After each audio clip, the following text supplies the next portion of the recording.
Have you ever had your whole day ruined by one rude sentence? Maybe someone left your text on red. Maybe a car honked the second the light turned green. Maybe your boss gave you that look. Your heart races, your face burns, and the mood sticks to you like glue. But here's the secret. The fire only keeps burning if you keep feeding it. In the next 90 seconds, you'll learn how to drop the match. This is the story of Ali, the loudest man in his village, until one morning changed him forever. A long time ago, hills cradled a small patch of houses. Roosters woke the workers, and the smell of fresh bread drifted between the walls. Ali lived there with his wife Amina and their little girl. People knew Ali before they saw him, because he always shouted first. The dog barked too long, Ali yelled. The soup needed more salt, Ali yelled. Even the wind blew his hat off. Ali yelled at the sky itself. He believed noise equaled respect. Quiet, he thought, meant weak. Amina would tuck her hands inside her sleeves and whisper, "Why give your joy away so cheaply? The world hands you dirt, and you pocket it like gold." Ali snorted. If people acted right, I wouldn't have to shout. He never saw that the shouting hurt him most. One hot afternoon, a boy from next door chased a soccer ball. The ball crashed through Ali's open window and knocked his tea glass to the floor. Glass broke, tea bled across the rug, and Ali's temper exploded. He roared so loud birds burst from the trees. The boy ran home crying, and the village froze. Ali stood there, chest heaving. A strange new feeling crawled in. Shame. That night he lay on the roof, stared at the stars, and asked the dark, "Why do I feel worse after every yell?" Sleep never came. Before sunrise, he climbed down, walked past the sleeping goats, and followed the narrow path to the lake. An old woman named Layla sat by the water every dawn. White hair, calm eyes. She looked like part of the mist. Ali cleared his throat. "I'm tired of being angry. Can you teach me to stop?" Layla opened one eye and smiled. "Sit." She picked up a dry stick and placed it in his hand. "Hold it." Ali frowned but obeyed. After a minute, the bark began to itch. After 90 seconds, it felt hot and sharp. Layla said, "Drop it." The stick fell. She asked, "Who chose the pain after the first touch?" Ali rubbed his palm. "Me. I kept holding." Layla nodded. "Anger works the same. The first spark is automatic. 90 seconds of chemistry in your brain. Anything after that is you choosing to squeeze the stick." Ali's eyes widened. He had been gripping that stick for years. Layla scooped lake water into a clay bowl. "Look." The surface shone like polished metal, reflecting the morning sun. She stirred the water with her finger. Mud clouded the image. "Can you see your face now?" Ali shook his head. They waited in silence. Bit by bit, the silt settled. The reflection returned, clear and steady. Layla spoke soft. "Reacting is stirring the lake. Responding is waiting for the mud to sink. Both take seconds, but only one lets you see where to step."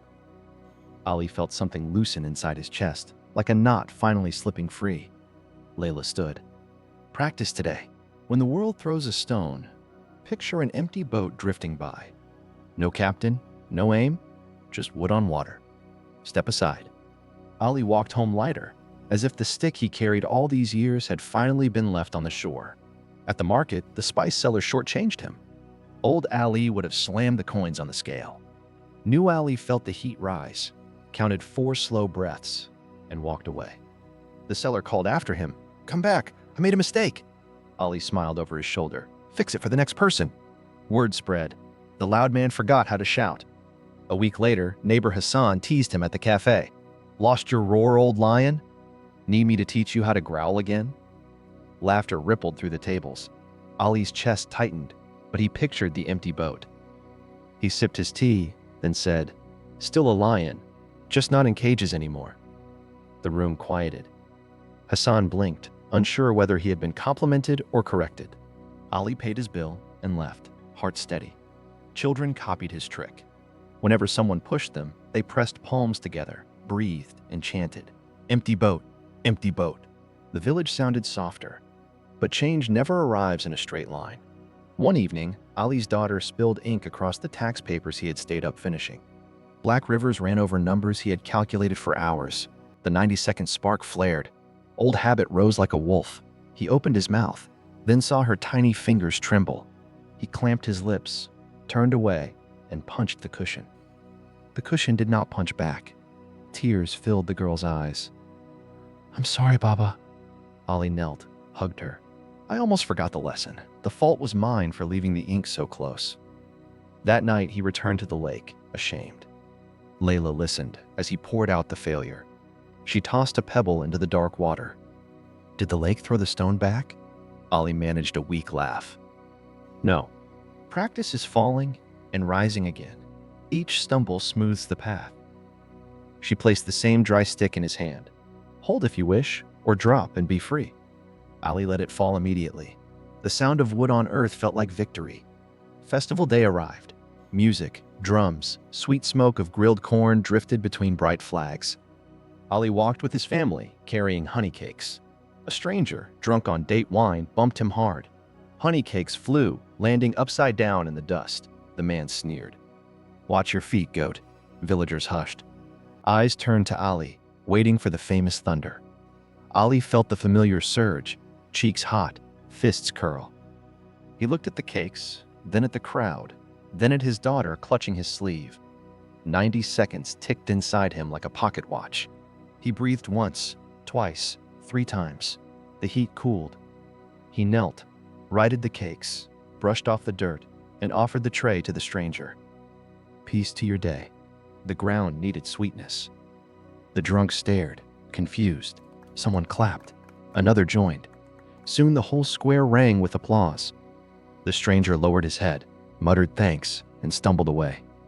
Ali's daughter tugged his hand. "You won, Baba." He lifted her onto his hip. "No, we won. The village won." The next morning, Ali returned to the lake at sunrise. Layla was already there, pouring tea into tiny cups. He bowed. "I came to say thank you. I am not perfect, but I am new." She handed him a cup. "Who holds your peace now?" Ali pressed a hand to his own chest. Words were unnecessary. Years passed. Travelers came to the village and noticed something odd. No shouting, even when goats ate the laundry. They asked the secret. Villagers pointed to Ali. He would smile and repeat the 3 rules. Feel the heat. Count to 4. Let the mud sink. Wait a moment more. Step aside. Don't catch the dirt. One day, a boy on a bicycle asked, "Uncle, do people still try to make you angry?" Ali chuckled. "Every week. But when I stopped reacting, their power vanished like smoke and wind. You can't stop birds from flying overhead, but you can stop them from nesting in your hair." He looked across the calm lake. "When I dropped the stick, I started living. Problems still come.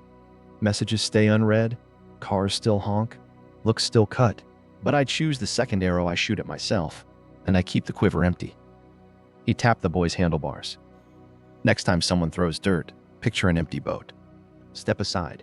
Real strength is not shouting back. It is staying kind when the world forgets how." If this helps you, pass it to one person who deserves peace today. Every shared story builds a quieter village somewhere.